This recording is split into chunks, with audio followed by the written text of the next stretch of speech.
지난 고백하심으로 새벽 예배 드립니다. 전능하사 천지를 만드신 하나님 아버지를 내가 믿사오며 그의 아들 우리 주 예수 그리스도를 믿사오니 이는 성령으로 잉태하사 동정녀 마리아에게 나시고 본디오 빌라도에게 고난을 받으사 십자가에 못 박혀 죽으시고 장사한 지 4일 만에 죽은 자 가운데서 다시 살아나시며 하늘에 오르사 전능하신 하나님 우편에 앉아 계시다가 저리로서 산 자와 죽은 자를 심판하러 오시리라. 성령을 믿사오며 거룩한 공예와 성도가 소리교통하는 것과 죄를 사하여 주시는 것과 몸이 다히 사는 것과 영원히 사는 것을 믿사옵나이다. 아멘. 314장 찬양합니다.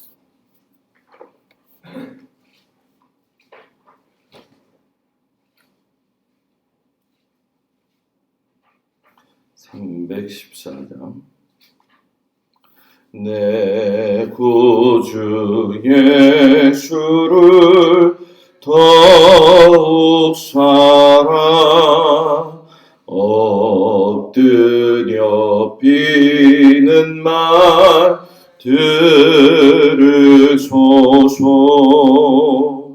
내 진정 소원이 내 구주 예수를 더욱 사랑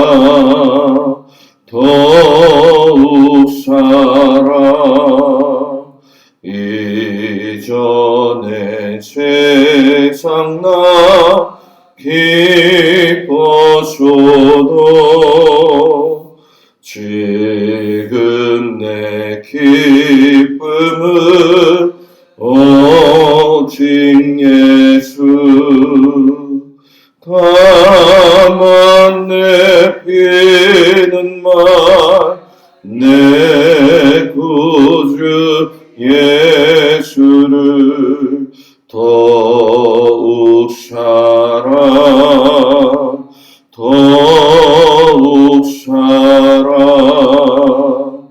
이 세상 떠날 때 찬양하고 승질 때 하는 말 이것이세.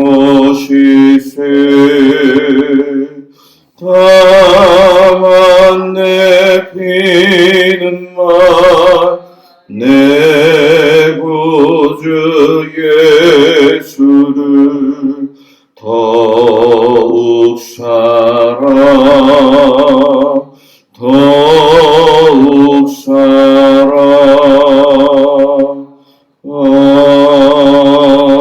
아멘.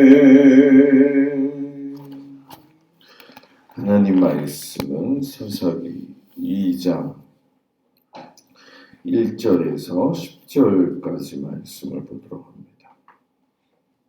구약성경 362쪽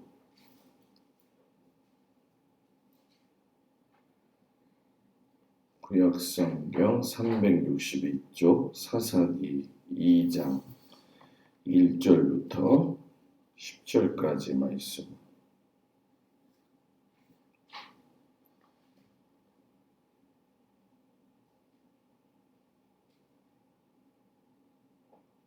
말씀을 교독하겠습니다. 여호와의 사자가 길갈에서부터 복임으로 올라와 말하되 내가 너희를 애굽에서 올라오게 하여 내가 너희의 조상들에게 맹세한 땅으로 들어가게 하였으며 또 내가 이르기를 내가 너희와 함께한 언약을 영원히 어기지 아니하리니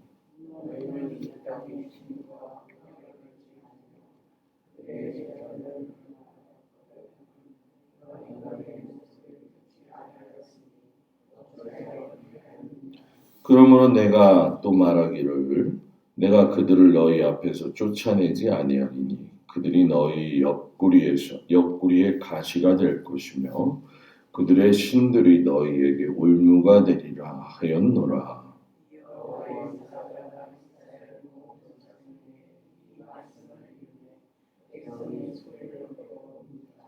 그러므로 그곳을 이름하여 보김이라 하고 그들이 거기서 여호와께 제사를 드렸더라.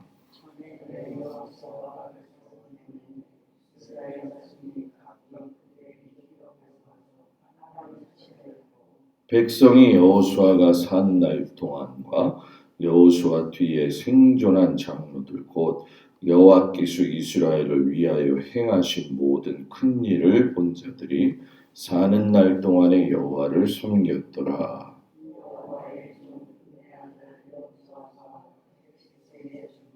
무리가 그의 기업의 경내 에브라임 산지 가스산 북쪽 딥낫 헤레스에 장사하였고 그 세대의 사람도 다 그 조상들에게로 돌아갔고 그 후에 일어난 다른 세대는 여호와를 알지 못하며 여호와께서 이스라엘을 위하여 행하신 일도 알지 못하였더라. 아멘. 오늘 아침 주님 앞에 나온 성도들에게 주의 이름으로 축복을 드립니다. 여호와의 사자가 나타나서 이스라엘 백성들에게 경고하시는 말씀이죠. 왜 그랬는가 살펴보게 되면 여호수아 이후에 새로운 세대가 등장을 하게 되는데 그 등장에 대한 배경을 설명하면서 하나님 앞에서의 신앙 전수가 이루어지지 못하는 것에 대한 경고의 말씀을 하고 계시죠. 여호와의 사자 구약 성경에 보게 되면 자주 나오고 언급되어지는 그런 존재로서 우리가 보게 되어지는데 이 여호와의 사자를 일반적으로 하나님의 말씀을 전달하는 천사로 우리가 생각을 하면 될 것 같습니다. 이스라엘이 가나안 땅 정복하는 과정에 보게 되면 점진적 성공이 아니라 점진적 실패가 계속되어지죠. 그래서 어제도 그렇고 그제도 보게 되면 12지파가 각자의 분배된 땅을 갖다가 점령하는 것이 어떤 타협점을 찾거나 또는 빈틈을 주거나 또는 자기들의 이득에 맞는다고 한다면 남겨놓는 그런 행동들이 벌어지게 되어지죠. 이게 하나님 보시기에 좋지 않았다라는 얘기예요. 완전한 성공도 힘든데 점진적 실패다. 여호와의 사자가 나타나서 이 부분에 대해서 이스라엘에게 경고를 하는 거죠. 이 여호와의 사자가 어디에 나타났는가 보니까 길갈에서부터 보김으로 올라가면서 나타나는데 그 과정에서 이스라엘 실패 원인을 또 계속 지적을 해요. 그럼 왜 이 여호와의 사자가 길갈에서부터 나타났느냐?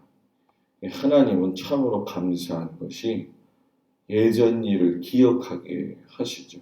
야곱도 베델에서의 하나님과의 만남을 기억하게 하셨던 것처럼 이 길갈은 우리가 잘 아는 것처럼 가나안 입성 직후에 이스라엘 백성이 할례를 받았던 것.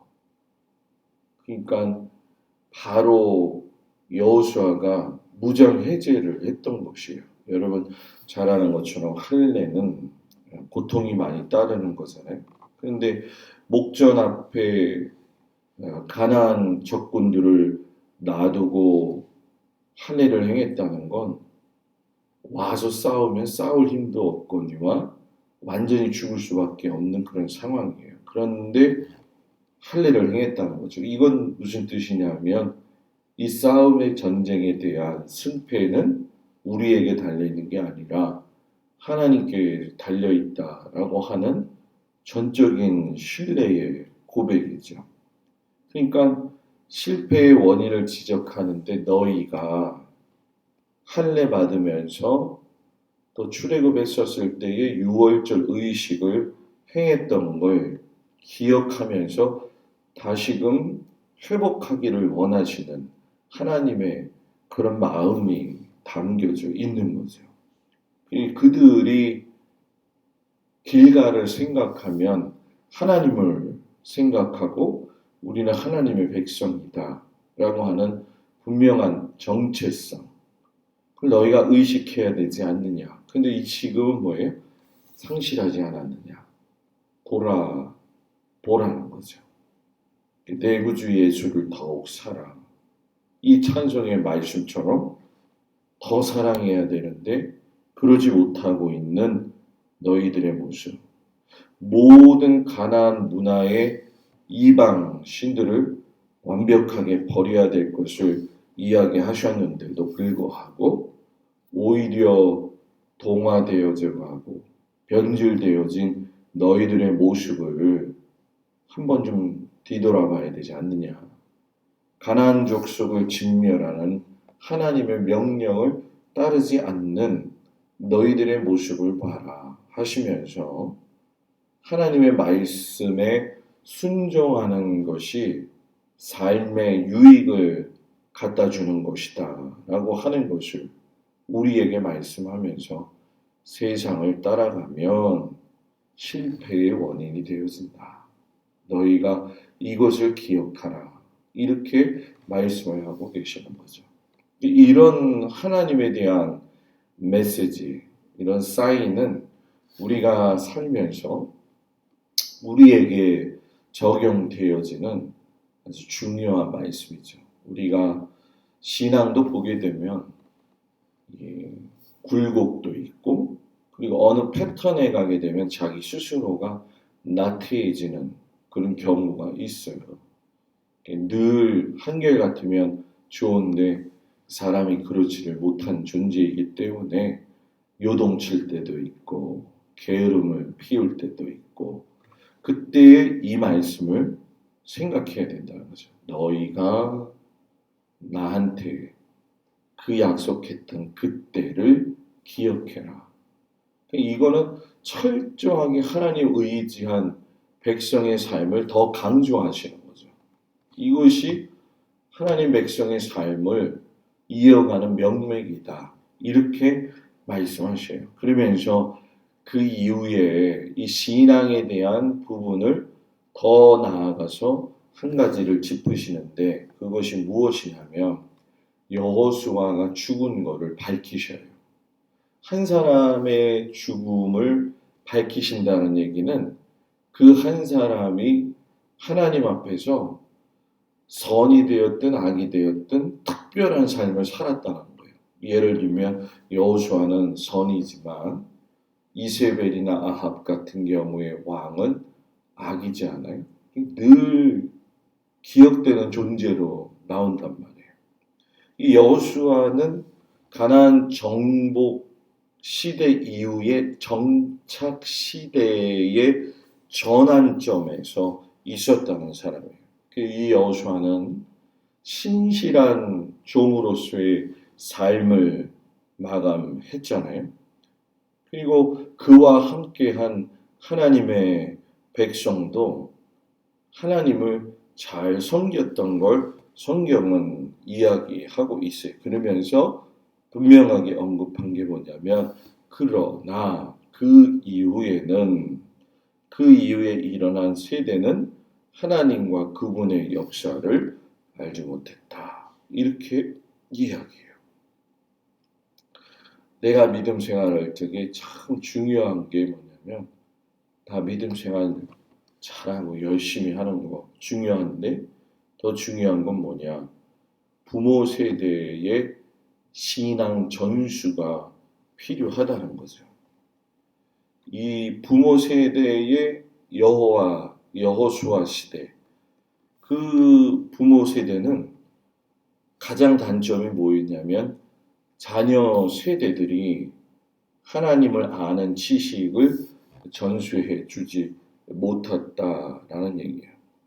눈에 보이는 가나안 땅, 유산은 전수를 해주었지만 눈에 보이지 않는 유산, 신앙은 계승되지 못했다는 거죠. 지금 한국 교회가 앞으로 과연 교회가 존속할 수 있느냐라고 하는 아주 중요한 질문이 되어지기도 해요. 그래서 혹자들은 그런 얘기를 해요. 사사 시대에 우리가 보게 되면 6, 70년대 때의 신앙이 출애굽 신앙 이후에 가나안 정복 시대라고 한다면 지금은 가나안 정착 이후에 신앙 전수를 받을 수 없는 세대가 아닌가. 엎친 데 덮친 격으로 코로나까지 오다 보니까는 우리가 잘 알다시피 여러분 신앙의 패턴을 잘 봐야 되거든요. 6, 70년대 때 붐이 일었죠. 8, 90년대 절정에 달았죠. 92년도 다미선교회 문제 터지면서 95년도 그때 10년까지 해가지고서는 나라의 부정부패에 전부 다 기독교인들이 들어가 있었어요.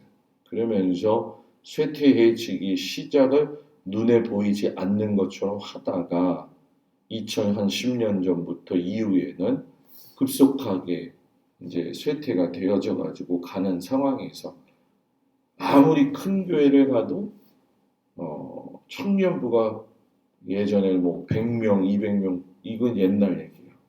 아무리 큰 교회도 청년부가 뭐 손가락에 꼽을 수밖에 없는 그런 시대. 이거는 뭐 우리 교회가 시골 교회니까 우리 교회만의 문제 아니냐? 그거 아니에요. 전국이 그래요. 전국이. 그러니까 앞으로 10년 후에 이 교회를 이끌어갈 수 있는 그 믿음의 자녀들이 있을까? 정말 중요한 거죠. 이것은 결국 시대를 바라보면서 부모인 우리가 완전히 다른 세대에 대해서 전수할 수 있는 것, 그 전수에 대한 부분을 다시금 한번 생각해 볼 수 있어야 되지 않느냐. 꽃을 자라게 하는 건 천둥이 아니라 비다. 이 얘기는 무슨 얘기냐? 자녀를 신앙 전수하는데 꾸지람과 혼내는 것보다는 위로와 격려와 무언이지만 삶 가운데에서 뭐예요? 삶의 모범을 통해서 자녀들에게 신앙 전수가 이루어져야 되죠. 아, 우리 아버지, 우리 엄마가 그때 그렇게 어려웠었는데 신앙생활 하나님과 늘 동행했었지. 이걸 기억하게 해줄 수 있는 거. 그래서 오늘 말씀은 어찌 보면 무거운 말씀이 될 수도 있어요. 그러나 중요한 건 믿음의 유산을 확연하게 우리가 뭔가 남겨주지 못한다 할지라도 그것이 아이들한테 보여져서 은근하게 가랑비에 옷 젖듯이 삶에서 보여줄 수 있는 그런 은혜는 우리가 늘 가지고 있어야 된다. 그래야지 우리 자녀들 세대에 그 이후의 세대에 신앙이 끊어지지 아니하고 나라와 민족과 교회, 가정이 세워질 수 있다. 이것을 오늘 아침에 한번 생각해 보면서 하나님 우리 자녀들에게 내가 말씀을 심고 무릎으로 기도하면서 믿음의 유산을 물려줘서 그 자녀들이 어디 있든 간에 하나님을 생각하면서 살 수 있도록 인도해 달라고 어디에 있든 간에 그렇게 기도하고 돌아가는 오늘 하루가 되기를 주의 이름으로 축복을 드립니다. 기도합니다. 가정과 교회 안에 다음 세대가 하나님을 알지 못하는 다른 세대가 될 수밖에 없는 현실 가운데 우리가 살고 있습니다. 우리의 자녀들이 세상의 가시에 찔리고 우상의 올무에 갇히기 전에 삶의 현장에서 그들을 위해 무릎으로 기도하고 말씀을 심고 나아갈 수 있는 우리 모두가 되어지도록 하나님 함께 해주시기를 간절히 기도하고 원합니다. 자녀들을 위해서 우리가 돈을 남겨주겠습니까? 건강을 물려주겠습니까? 다 유한한 것들인데 무한하신 아버지 하나님의 그 나라의 기쁜 믿음의 삶이 무엇인지를 알게 해주셔서 우리 자녀들이 어려울 때에 하나님을 찾을 수 있고 세상의 방법을 따라 살지 않도록 하나님 우리가 하나님 앞에 전심으로 기도하게 하여 주옵소서. 오늘 하루의 삶도 하나님 무더위 가운데 모든 성도들을 지켜주시고 주의 은혜와 사랑이 넘치는 귀한 날 되게 하여 주시옵시며 모든 성도들의 가정과 일터와 자녀들의 삶과 그 환경들을 주의 손아귀 가운데 붙드시고 인도하여 주옵소서. 예수님의 이름으로 기도드렸습니다. 아멘. 하늘에 계신 우리 아버지여 이름이 거룩히 여김을 받으시오며 나라의 마옵시며 뜻이 하늘에서 이루어진 것 같이 땅에서도 이루어지이다. 오늘날 우리에게 일용할 양식을 주옵시고 우리가 우리에게 죄진 자를 사하여 주고 같이 우리 죄를 사하여 주옵시고 우리를 시험에 들지 말게 하옵시며 다만 악에서 구하옵소서. 나라와 권세와 영광이 아버지께 영원히 있사옵나이다. 아멘.